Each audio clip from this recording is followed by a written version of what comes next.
Hello, and welcome to our pre-departure orientation for UNCW Education Abroad participants. My name is Cara Pike Inman, and I'm the Director of Education Abroad here at UNCW.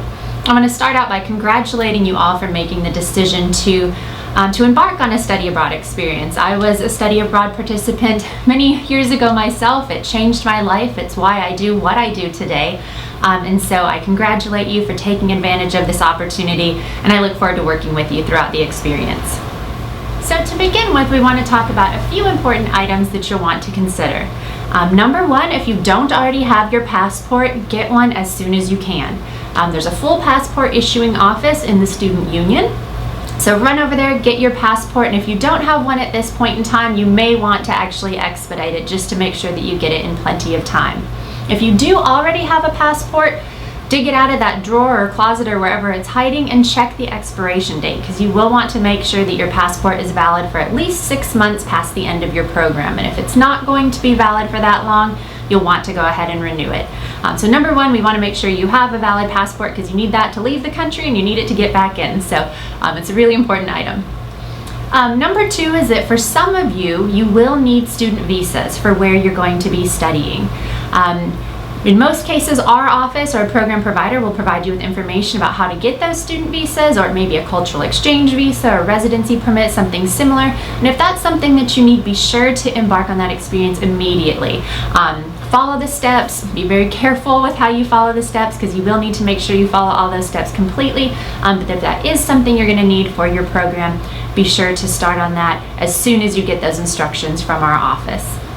And then the last thing I want to mention quickly is that at some point before you depart for your program, you will get an email generated by our office, but it's going to come from HTH Health Insurance. That's the health insurance that UNCW uses for all students who study abroad. You will be enrolled in that health insurance for the duration of your program abroad. And when you get that email, be sure to go ahead and log in using the information included in that email and log in and register for your health insurance. And that way we can make sure you're covered for whatever might happen while you're abroad. All right, so a quick little caveat is we want to talk a little bit about your responsibilities versus your parents. Some of you might think, oh great, I can zone out for the rest of this orientation because mom and dad are going to take care of everything for me. And while that may be able to happen at home, when you're abroad, chances are pretty good mom and dad aren't going to be there, and this is an experience that you are really going to need to be responsible for. For some of you, this could be a pretty exciting thing, that it might be the first time that you're away from mom and dad, you're really exerting your independence, and this can be a really incredible opportunity for growth for a lot of students. But we want you to pay attention. We want to make sure that you understand your experience, because you're the one that's going to go through it. You're the one who needs to know how to register for classes and how to stay legal abroad and all of those types of things. So we want to make sure that you pay attention. We're always happy to speak with parents if they want to call or email our office, but we really want you to take ownership for this experience. All right, so now onto some more fun stuff. Let's talk about packing. So when you think about packing, the number one thing that we want you to do is to research the types of luggage that you're able to bring on your airline. Each airline has different regulations in terms of how big your luggage can be and how many bags you can bring. So make sure that you do that research. And make sure you do that research not only about your big international flight, but also about any subsequent flights that you might have within your host country. We sometimes have students who fly all the way to Australia with their 2 huge suitcases and then hop on a little puddle jumper flight to their host destination and find out they can't bring those 2 enormous suitcases on that flight without incurring some pretty big penalties, or sometimes they're not actually allowed to bring them because they're too big. So make sure you've done that research so you don't have any of those fun snafus immediately upon arrival. I also encourage you to think about what type of luggage you want to bring. You might want to bring those 2 big suitcases for your experience, but if you're just going to go on a little weekend excursion somewhere, you probably don't want to bring your biggest suitcase with you. So think about what types of luggage is going to make the most sense for the type of traveling you're doing and for the duration of your program. Some important things with packing is that you are going to want to make sure that you have a copy of your passport, copy of your visa, any other important documents. Put those photocopies in your checked luggage, keep the originals with you, and that way, in case you misplace any of those items, you will have a copy of them and you can more easily get replaced. If you are somebody who takes medication on a regular basis, we encourage you to talk to your doctor as soon as possible to see if you can either get a dose of your medication for the full duration of your program abroad, or if that isn't possible, talk to our office and we can try to put you in touch with a healthcare provider abroad to make sure you can get your medication. One other thing to think about if you're someone who takes medication for maybe some sort of mental health issues is we'll want to make sure that the medication you're on is legal abroad. Some medications, for example, Adderall, might not be legal in certain countries. So if that's the case, we want to make sure that we can find a substitute for you and get you on something that's going to keep you healthy and feeling your best throughout the duration of your time abroad. I also encourage you to put a change of clothes in your carry-on. You don't want to be the smelly kid when you first get there. Nobody wants to be that kid. So have a change of clothes, maybe a toothbrush, that sort of thing also in your carry-on, just in case your luggage doesn't quite arrive at the same time as you do. Do some research into the places that you're going. Find out, what do people wear to class there? What do people wear when they're going out to clubs? Here in Wilmington, I can wear jeans or shorts and flip-flops pretty much anywhere I want to go. If I want to go out dancing in London, I'm not going to get into a club in jeans or shorts or flip-flops. So think about what you might need to wear and what you might need to pack to fit in where you're going, and also just to make sure that you're warm enough or cool enough for the climate of the place you're going. For a lot of you, you're going to be doing a lot more walking abroad than you do here at UNCW. So comfortable pair of walking shoes is always a great addition to your packing list. And again, do research and find out what the norms are where you're going. And one final packing tip is that with any electronics that you might be bringing, most other countries have different electrical currents and different plugs than we do here in the US.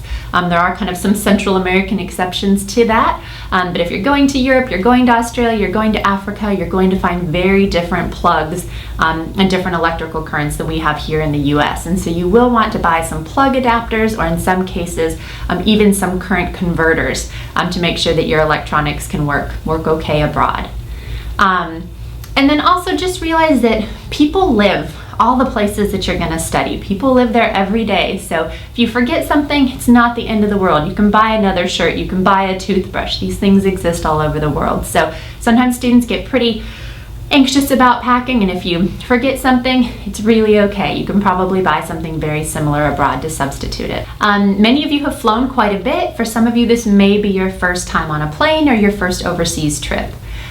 TSA regulations only let you bring little 3-ounce bottles or containers of liquids, gels, anything like that, and they have to be within a quart-sized Ziploc bag. So if you're somebody, I wear contacts, I have to have my contact solution with me, or I think I'm going to die, you need whatever other liquids it is that you need with you, make sure you have them in 3-ounce or less containers and in a Ziploc bag, and that way you can easily take those with you. If you have bigger liquids, toiletries, things like that you're bringing with you, those can go in your your checked luggage, but in your carry-on, nothing bigger than 3 ounces of liquid. So once you have packed and you've actually gotten abroad, we want to make sure that all of you know what happens upon arrival. Is someone picking you up? Do you need to take a train or a bus or something like that, or a taxi to your host destination? Be sure you know what happens, and be sure you know who to contact in the event that your flight is delayed or is canceled. If you have a host family waiting there to pick you up and your flight's not going to arrive until 4 hours after it's supposed to, you want to make sure that you've been able to tell them that. So make sure you know what happens when you arrive and who to contact if you're not going to be arriving when you were slated to originally arrive. Once you get abroad, we also encourage you to understand what sort of transportation is available. Are there buses? Are there trains? Is there a metro or a subway system of some sort? And the more quickly that you can really become familiar with that and become used to using that public transportation system, or maybe it's walking, maybe that's how people get around where you are. Figure that out, and the more quickly you can assimilate into that means of getting around, the more quickly you're going to be able to really enjoy your host destination. So in terms of housing, you all are going to be staying in a big array of different types of housing. Some of you are in field stations in the Amazon, some of you are staying with host families, some of you are in hotels or hostels, and some of you are in more dorm or apartment style housing. I encourage you to learn as much as you can about your housing before you go. I think sometimes students have this perception that they're going to go abroad and they're going to live in Hogwarts and it's going to be this magical experience, and that's probably not the case. We have pretty nice housing here at UNCW, and your housing abroad may be a little bit more Spartan than what you're used to. So I think if you can have really realistic expectations about what your housing is going to be like, it's going to make your experience go more smoothly. And also try to figure out, is there bedding included in your housing, or is there a way that you can order bedding to have it ready when you arrive? If you are going to be staying in hostels, they may not include things like sheets or towels. So do you want to bring a set of those with you, or are those things that you can rent in different places you'll be staying? So again, the more research you can do before you leave, the better off you'll be. And for those of you who will stay with host families, you may even want to think about packing a small gift for your host family, something that represents you or UNCW or North Carolina or whatever state it is that you're from. That might be a nice gesture, is to have some sort of gift from home for your host family. So moving on to communication. Most of you are able to communicate with your family and friends pretty readily from wherever you are. I know students always have their cell phones attached to their hip. Communication may be very different where you're going, and again, this is something I encourage you to research. Talk to the study abroad ambassadors who have studied in your location, if there are study abroad ambassadors who've studied in your location, and talk to them about what they did and how they kept in touch with their families. If you're somebody who has an iPhone or something like that, you can probably pretty easily FaceTime anytime that you have access to Wi-Fi. Skype is a wonderful way that you can communicate for free from computer to computer if you are in a Wi-Fi zone. But also find out, is there Wi-Fi where you're living, and when will it be available? Sometimes students think that the second that they get into their apartment or their house or wherever they're going to stay, they're going to be able to have access to Wi-Fi, and sometimes that's something that you actually have to get set up, and you may not have it for a few days. So the more you can learn about those types of things, again, the smoother your transition will be. There are lots of great apps that exist out there that you can text for free between phone to phone using Wi-Fi. There are sometimes calling cards. Those are becoming more obsolete all the time. You can of course keep a blog, you can do Facebook, but I encourage you to think about how you plan to keep in touch with family and friends. And many students even choose to buy like a little pay-as-you-go or track phone when they're abroad, that has a local number so that they can easily keep in touch with their Spanish friends or their Chilean friends using text messages, rather than making those Chilean friends be texting or calling a US number and incurring big international charges. So there's lots of different opportunities of how you can keep in touch with people while you're abroad, and I encourage you to research and look at which one of those is going to be the best fit for you. I also encourage you to be mindful about the frequency of communication that you have with people back home. Every year I have students that have studied abroad and they come back and they're talking to me and they say, you know what, my biggest regret is that I spent so much time on my computer or on my phone communicating with people back home, that I feel like I missed out on some of the experience abroad. I would hate for that to be you, and so I hope you can find a balance between still feeling connected to home but really feeling like you're able to engage in your host destination. For some students, they're able to find that by doing a blog. That way every single person who wants to keep up with them can read what's going on, and they don't have to feel like they have to individually message a bunch of different people. Some people do that via mass emails or Facebook posts. So think about what's going to work for you, and think about how you're still going to be able to engage in your host environment. We also encourage you to really think about the types of messages that you put out via different modes of communication. Sometimes students are having a bad day, they call mom and dad and they are venting and they're frustrated, and sometimes that gets translated into, oh my gosh, my student is having a terrible experience, they want to come home. That's what the parent calls and tells us. By the time we contact you, you're like, no, I'm having a great time, I want to stay an extra term, but I was just having a bad day. So make sure that you're really clear with your communication that you're having.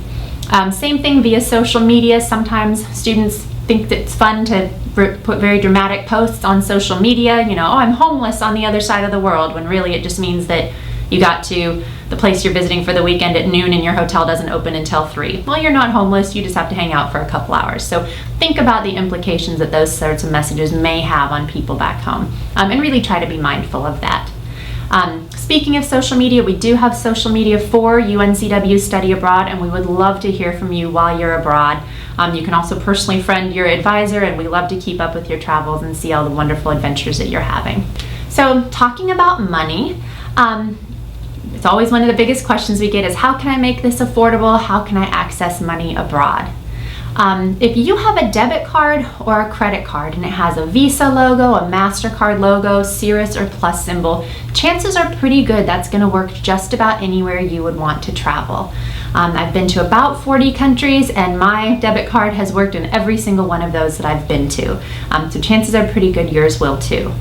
But what you're going to want to do is you're going to want to call your debit cards and your credit cards before you travel abroad to let them know where you're going to be staying and any other countries to which you'll be traveling. And that way they can mark that on their account, and when all of a sudden a charge appears in South Africa, they don't think it's fraud. They know that you're actually studying there, and they know that it may be a legitimate charge. Sometimes, even if you've told your bank, sometimes they might still put a hold on your account if they forget that you've communicated that with them. So I always encourage you, when you first arrive in a destination, to have some money available in cash that you can exchange cash to cash so that you can get by for a couple days. But that would just give you enough leeway to contact your bank and let them know, hey, this really is me trying to make those charges, and make sure your card gets unfrozen. Also, be sure to write those numbers that are on the back of your credit card that say, if lost or stolen, please call this number. Well, if your card is lost or stolen, you probably don't have that number. So make sure you have it written down in a location other than where you keep your credit and debit card, so that should you happen to misplace that card while you're abroad, you can easily call and get it canceled before a bunch of charges are racked up on your behalf. In terms of other forms of money, we do encourage that students do try to have a credit card just in case of emergency. You never know what might come up, and that way you have that emergency source of funds. Your parents, back in their day, if they've traveled abroad, they may have used traveler's checks. They were very popular when I embarked on my initial education abroad experiences. But traveler's checks are fairly obsolete. They're not accepted very many places, and students tend to find that they aren't very popular means of making transactions. With regard to using your debit card, our general rule of thumb is that if you go to an ATM abroad, you will get out money in the local currency. And we encourage you to get out a large enough sum of money that you aren't going to have to go back to the bank the next day, because you may be incurring some pretty hefty ATM fees for using ATM if it's not a sister bank of your home bank. But to take out a large enough sum that you won't have to come back the next day, but not to take out such a big sum that if it were to get lost or stolen, that you would be completely up a creek. So figure out what kind of that nice middle point is for you. We also encourage you to do some research into what the exchange rate is in the country to which you'll be traveling. Sometimes when I travel, I even make myself a little cheat sheet of $5 equals this many of whatever the local currency is, and $10 equals this much, until I get used to making those conversions in my head. And also continue to monitor those exchange rates throughout the time that you're abroad if you're a student that's going for a longer term program, because those could fluctuate quite a bit over the duration of your time that you're studying abroad. If you are a student that's on a budget, think about your spending choices. I've been to Ireland several times. I've taken students there, and sometimes students decide they want to enjoy a pint of Guinness. A pint of Guinness is about $8, and if they have 4 of those, they could have just bought a ticket from Ireland to Spain for the same amount that they just consumed a lot of carbs. So think about what your priorities are and what you want to spend your money on. If your priority is food, go out for nice dinners. If it's not, go to a grocery store. You know, a bag of apples and a loaf of bread can last you for quite a long time, and it can cost you about $5. So think about what's important to you in making those spending choices. And if you need to set a budget and stick to it, absolutely do so. With regard to using financial aid, if you get financial aid at UNCW and you'd be eligible for financial aid for the term during which you've been abroad, you absolutely can take that money with you. Our office also has grants and scholarships. By now the deadline for those has probably passed, but if you do engage in a future program, we hope you apply for those. But if you do typically get regular grants, loans, or scholarships at UNCW, you do get to take that money with you typically when you study abroad. Talk to the Office of Financial Aid. Their information is located on this slide, and get in touch with them if you have any questions about how your financial aid works. So So speaking of academics, in addition to being able to take courses that will apply towards graduation, you also have the opportunity to satisfy the explorations beyond the classroom requirement for graduation by studying abroad. There are many ways that this requirement can be satisfied, and studying abroad is one of them. If you want to satisfy the explorations beyond the classroom requirement for graduation by studying abroad, you're going to need to set up an e-portfolio, and there's instructions online about how to do this. And basically, you create 3 different artifacts. One is a little essay or a product that you create before you go about what you hope to get out of your experience, your expectations, that kind of thing. One is an artifact that you create while you're abroad, and then one is an artifact that you create after you get back, and you upload those 3 things into this e-portfolio. That's managed by the University Studies Curriculum Committee, not by our office, so any questions about that specifically can be addressed online or should be addressed to them. So thinking about how you're going to adapt to your new environment abroad. Some students adapt very seamlessly in terms of cross-cultural adaptation, and some students can suffer from a little bit of culture shock. Culture shock is a very real thing. I've traveled a lot, I've traveled for a long time, and I still experience culture shock when I travel. It's a very normal thing, so don't think that there's anything wrong with you or weird if you do experience any kind of culture shock. Culture shock is something that affects each student differently. For some students, the minute they hit the ground and things are different and the food is different, maybe the language is different, the culture is different, they immediately experience some sort of culture shock. Other students hit the ground and they say, oh my gosh, I'm abroad, I'm experiencing this place that I've always wanted to go, and they're on this euphoric high.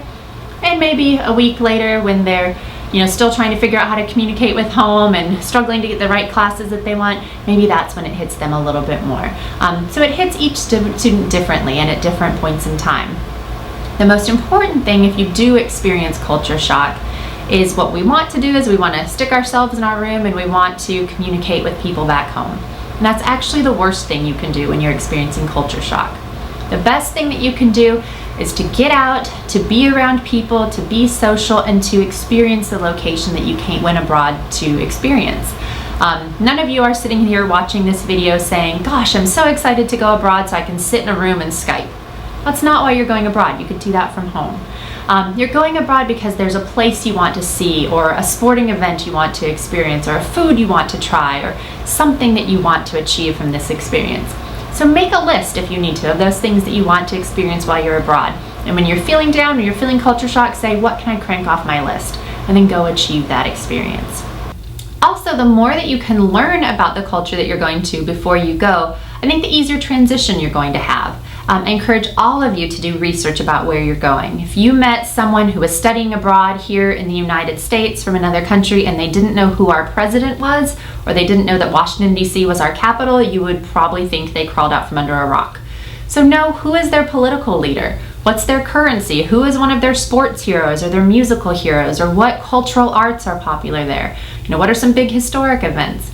I think the more you can learn about the places you're going, the more interesting they become. So I encourage you to learn a little bit about the places you're going. I also encourage you to try to learn a little bit of the language for anywhere where you're either going to study or where you're going to travel. If you have worked in a shop or a restaurant here in the US and you had somebody just come up and start speaking at you in another language, you'd probably be a little bit freaked out. But if that same person came up to you and maybe was holding a map and just said, like, please help, you would immediately be like, oh my gosh, cute little foreigner versus scary foreigner that's creeping me out. And all they had to say was 2 words. And you would probably do whatever you could to help that person out. So be the sweet little foreigner, don't be the creepy one. Learn some of the language, and I think that will endear you to the people with whom you're interacting. And even if all you learn is please, thank you, hello, goodbye, good evening, that can make a huge difference. So try to learn some of the local languages for any country to which you travel. Some other things to think about when you're traveling is that we all like to take pictures. We live in an age where we want to put the picture on Facebook that gets 8 million likes, or we want to put the picture on Instagram that everybody loves. But be careful what you take pictures of. I've been in some situations where I've wanted to take pictures of a port or maybe there was something interesting happening in an airport, but behind whatever was happening, there was airport security. I almost got my camera taken from me once in Morocco because I was taking a picture of a cute little kitten that had wandered into the airport, but behind the cute little kitten was airport security, and I wasn't allowed to take a picture of that, so almost lost my camera. Same thing, it might look like a pretty port, but it may actually be where military warships are, and you can't take pictures of that. So be aware of what you're taking pictures of. And I don't currently have children, but I can tell you if I had children, I wouldn't want random foreigners taking pictures of them. That would make me a little weirded out by them. So don't take pictures of people's children without asking permission. Same thing, we like to take pictures of homeless people or gypsies or that sort of thing. Don't take pictures of photos of people without permission. So I encourage you to ask permission in those situations. I also encourage you to be aware of holidays, elections, sporting events, things like that are happening in your host community. In a lot of places, when there's an election, nothing's open. Transportation may be shut down, or there may be a strike. Know what's going on, because you may not be able to get across town, or certain places may not be open on that day. So be aware of your surroundings and be aware of what's going on in your community.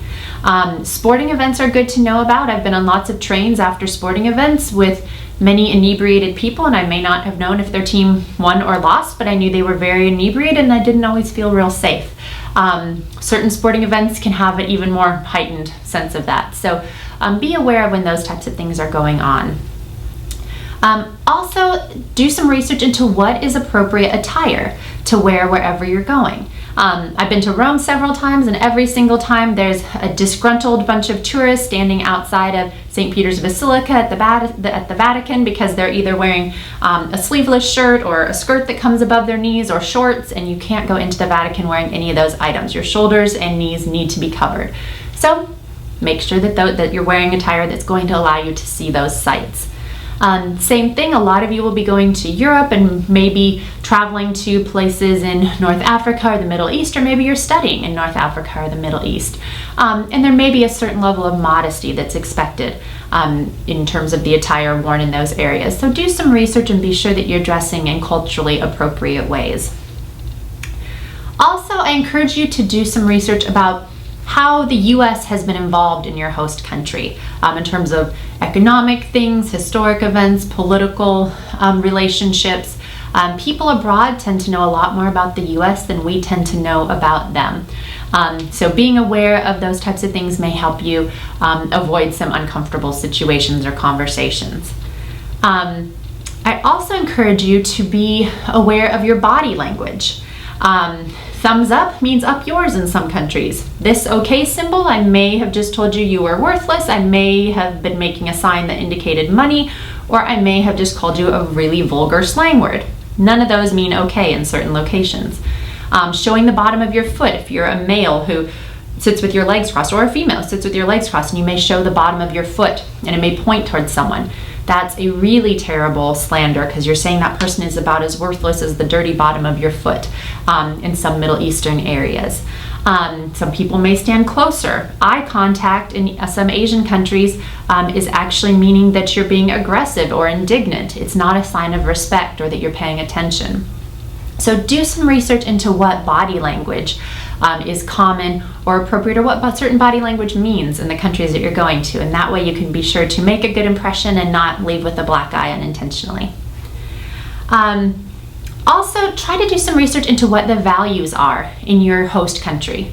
The first time I went to Belize, I stayed with a host family, and the host family I stayed with didn't have electricity, they didn't have running water, there were no doors on their homes, they didn't have beds for all of their family members, and they talked to me about how there was no poverty in Belize. And I was a little shocked by this because I was like, you people are pretty doggone poor. But then they explained to me that in Belize, they have community. No one is hungry. They have chickens, they have mangoes, they have bananas growing outside. And so no one was poor there. They all had a community and they all had plenty to eat. And that was a wonderful thing once I was able to see things through their eyes and not through my American, what are you talking about? You don't even have a TV, of course you're poor, view of the world. So try to learn the values of your host country culture. Also try to do some research about how your identity might be viewed abroad.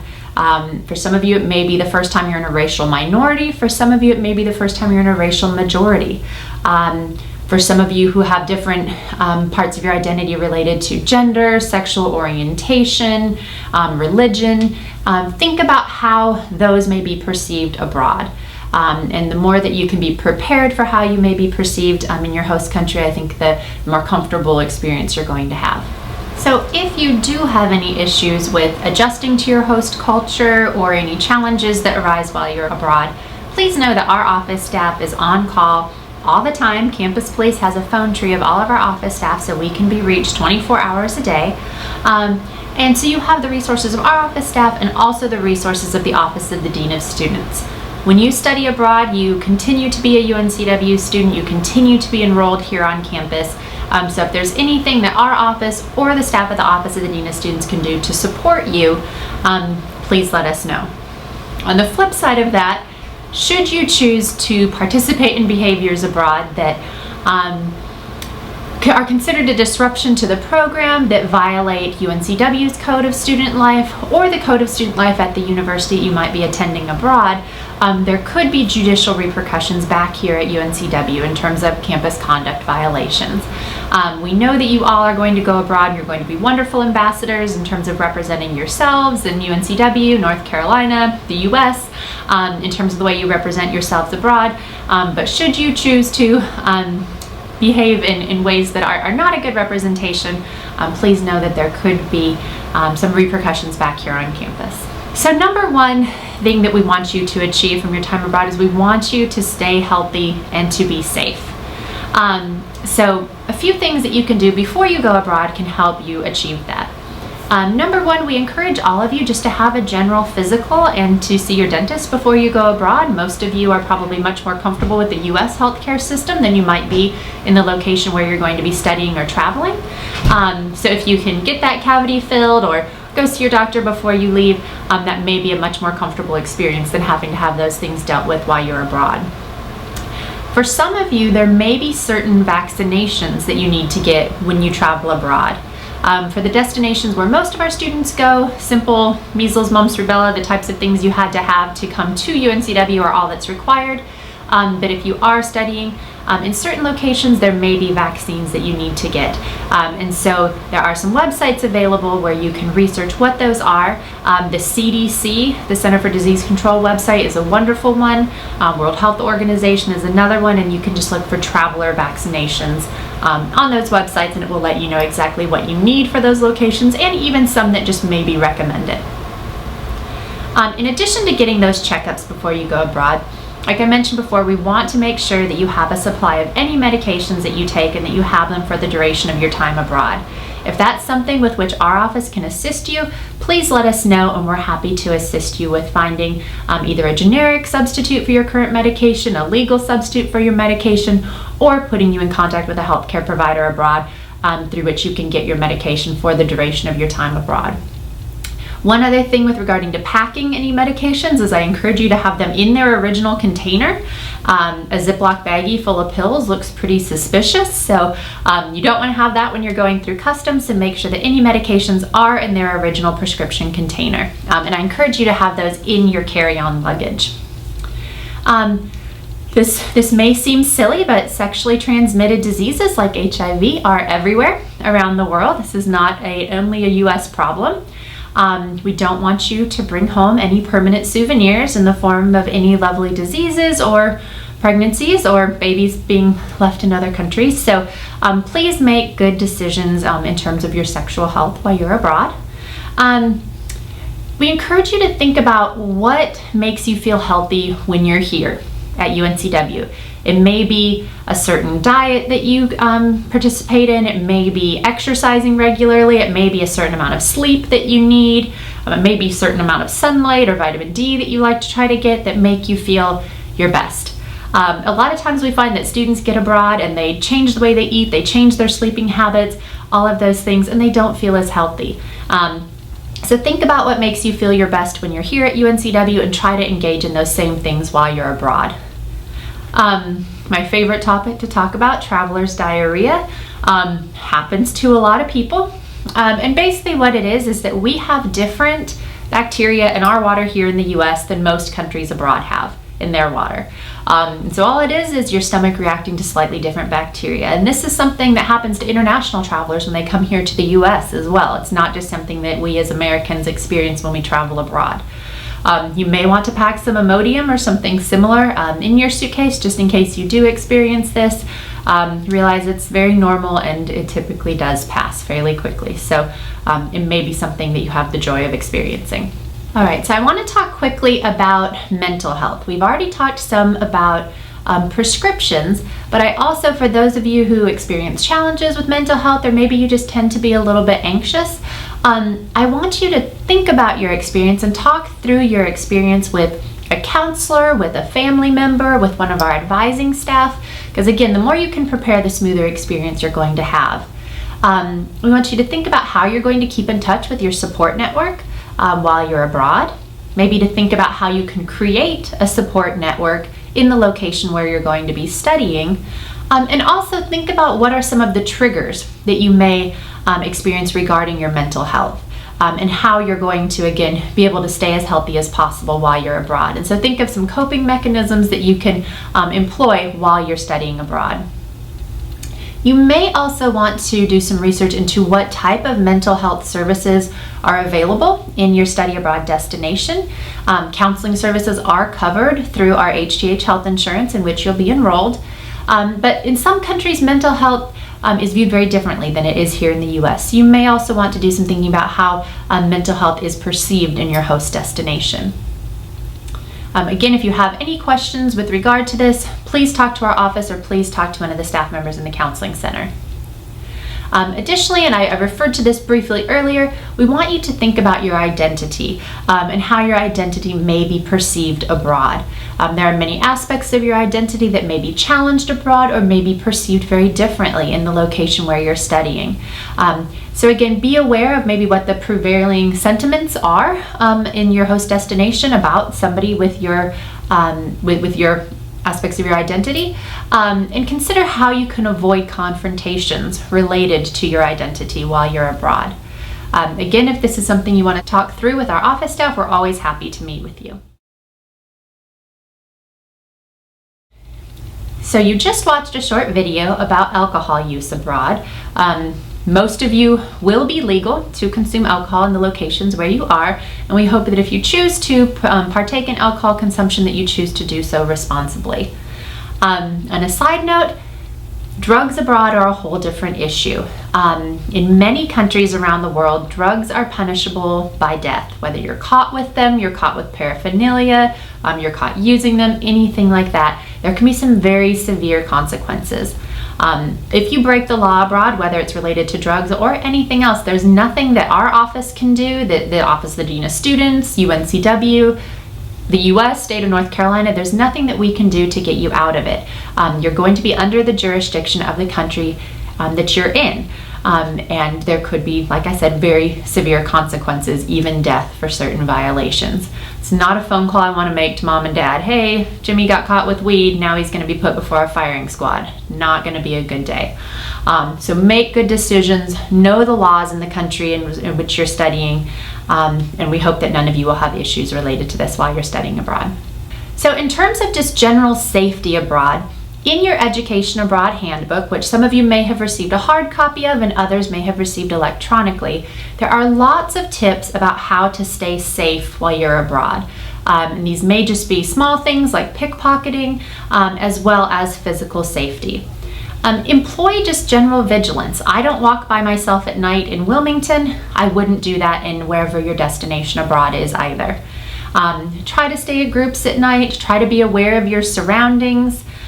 Don't go into an empty subway car. Try to go into one where there are other people. When I go abroad, I either have a purse with 2 straps so that if somebody were to come and cut one, there's a secondary strap, or a strap that goes across my body so that it can't easily be snatched off my shoulder. So if you're somebody who's going to be carrying a purse or a bag, those might be things to consider. Have a bag that zips on the top or has a flap and a zipper. I've been to, like I said, almost 40 countries. I've never been pickpocketed except in the US. So while it can happen abroad, it can just as easily happen here, but with some vigilance, hopefully you won't have any issues while you're abroad. Again, just try to remain really cognizant of your surroundings, and if your gut tells you something's not right, try to find a safe space or get help. Some other safety tips is that I encourage all of you to know what the equivalent of 911 is in your host country. If you experience an emergency here, you know from the time you're little, hey, dial 911. Well, 911 isn't universal. Sometimes it's 999, sometimes it's 119, sometimes it's some completely different number. But every country has an emergency number, so make sure you know what that is in your host country. We also encourage you, if you're traveling away from your program site, so maybe you're studying in a destination, you're going to be traveling away for the weekend, make sure that somebody knows. Either make sure that our office knows. If you're on a faculty-led program, make sure your faculty leader knows. Or if you're at a host university, make sure you've notified someone at your host university. And the reason we want to make sure of this is that if there happens to be an earthquake or a bombing or some sort of natural disaster or political unrest, we want to know if you're there. We don't want to say, oh, we have no students in that city, when you actually happen to be traveling there that weekend. So make sure that somebody knows your whereabouts, and make sure that's somebody either at the university or abroad or here at UNCW. Some additional travel and safety reminders, and this is all in your handbook, is we encourage you to register with the nearest consulate or embassy abroad. What that enables them to do is they are going to know that, hey, we have an American studying in this destination. And so if there is anything, whether it's an outbreak of bird flu or it's a hurricane that's headed that way or whatever might be occurring, it's going to let them know that there's an American there, and if there's any need for evacuation or services, they're going to be able to assist. It's also going to just give you alerts if there is going to be some sort of political demonstration or something like that happening in the location where you're studying. It will alert you, hey, there's this political demonstration happening in downtown Athens, Greece on this date, so I'm just going to avoid that part of town that day. And that can be a wonderful way to get those alerts and to stay safe while you're studying abroad. Again, we encourage you to research the countries you're going to and keep up to date on current events that are occurring in those locations. In your Education Abroad Handbook, as well as on this slide, there are a number of resources that you may want to consult for more information about staying safe abroad or learning about the countries in which you're going to study. Thank you all for hanging in there and for being so attentive. We hope you have a wonderful experience abroad, and we look forward to hearing about all of your adventures when you get back. Thank you.